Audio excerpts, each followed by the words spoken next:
वक्रतुंड महाकाय सूर्यकोटि समप्रभ निर्विघ्नं कुरु मे देव सर्व कार्येषु सर्वदा। जानिथिबे पार्वण स्पर्श प्रथम अग्रपूज्य गणेश भगवान आरंभ हुए विभिन्न पर्व पर्वाणी बा पूजा। तेज निश्चित भाव में ये रही गणेश बजार दृश्य।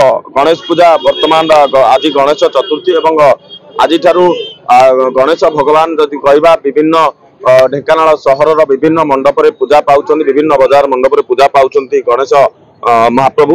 तेज निश्चित भाव में देखी पारुथिबे आज ये रही गणेश बजार दृश्य एवं सुंदर मनलोभा दृश्य रही महाप्रभुंकर गजानन ठाकुरंकर ये जो बेश रही जो रूप रही श्रद्धालुंकर मन को आकर्षित करुच्ची। निश्चित भाव में जदि कहि कैमेरा पर्सन को सीधा सड़क देखेबे श्रद्धालुंकर भिड़ जमी श्रद्धालु माने बेस आनंद उत्साह सहित दर्शन करुचंती गजानन महाप्रभुंकर।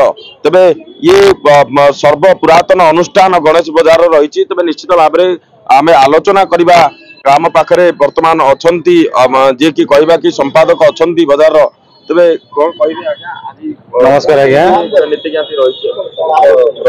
हाँ मु एमडी रफिक आम गणेश बजार संपादक मु आम ये अनुष्ठान प्रथम थर ढेंकानाल रे प्रथम थर गणेश पूजा आरंभ आम करतलु।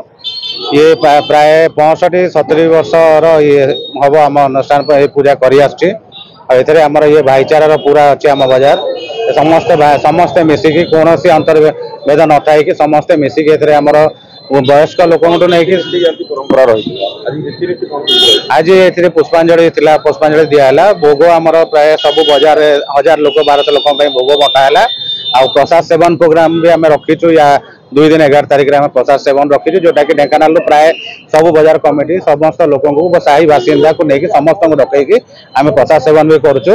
यही हिसाब से गोटे भाईचारा हिसाब से आम एटा पालन करुचु और सब वर्ष करुचु एतर भी करुचु आगु भी करूँ। निश्चित भाव में शुणुले आम निश्चित भाव में आलोचना करवा आम पाखे अच्छा बर्तमान पूजा कमिटी अच्छा बजार चेयरमैन जी अच्छा निश्चित भाव आलोचना करवा कौन कह आज्ञा आप टेन न्यूज को नमस्कार जनाऊँ समस्त कर्मकर्ता मानू। बर्तमान आम ये गणेश बजार अच्छी यहाँ हूँ मधुवैश्य समाज बजार एथरे जो मधुवैश्यर आगे 70-60 वर्ष पूर्व जो उद्योग युवक थे एटा को निजे माने प्रतिष्ठा करी पूजा करुले।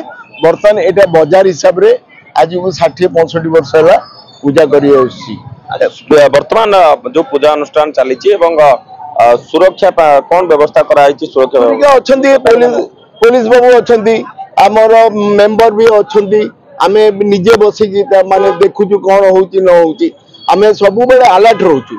गणेश हाँ गणेश बजार होउची सबुठु भीड़ जगह आपण जानिथबे जे लक्ष्मी पूजा रे गणेश बजार पेंडाल रे पसिबा बहुत कष्ट। तो आमे से हिसाब रे सब बेले अलर्ट रहउचु आमर कर्मी मान को भी अलर्ट करी बैच देकी रहउचु। किंतु वर्तमान गणेश बजार आज प्रथम दिन तो आउ कौन करिया आउ ए जो नूतन पिला माने ए वर्ष नूतन पिला माने एटा को माने ऑर्गेनाइज करचंती एवं अति सुंदर भाव में ऑर्गेनाइज करचंती। निश्चित भाव में शुणुले एवं जदि कहवा बेस आनंद उत्साह सहित श्रद्धालु माने दर्शन करुचंती एवं जदि कहवा भक्त श्रद्धालु माने जो अछंती ताको कहिबे एक्चुअली दर्शन करचंती गणेश बजार केमती अनुभव करचंती। बहुत खुशी लगुच प्रति वर्ष एमती आम ढेंकानाल भी पूजा पर्व पर्वाणी गणेश पूजा बहुत आगू को भी बढ़िलानी आम एने सारा ढेंकानाल बुलिक देखिए बहुत खुशी भी लगुच बहुत आनंद भी अनुभव करुच भल लगुच। निश्चित भाव में शुणुले जहाँकि श्रद्धालु मन श्रद्धालु किभली दर्शन करुचंती एवं बेस आनंद खुशी से उपलब्धि करुचंती एठारे आसी दर्शन करी। Bureau report news 10 Odisha live.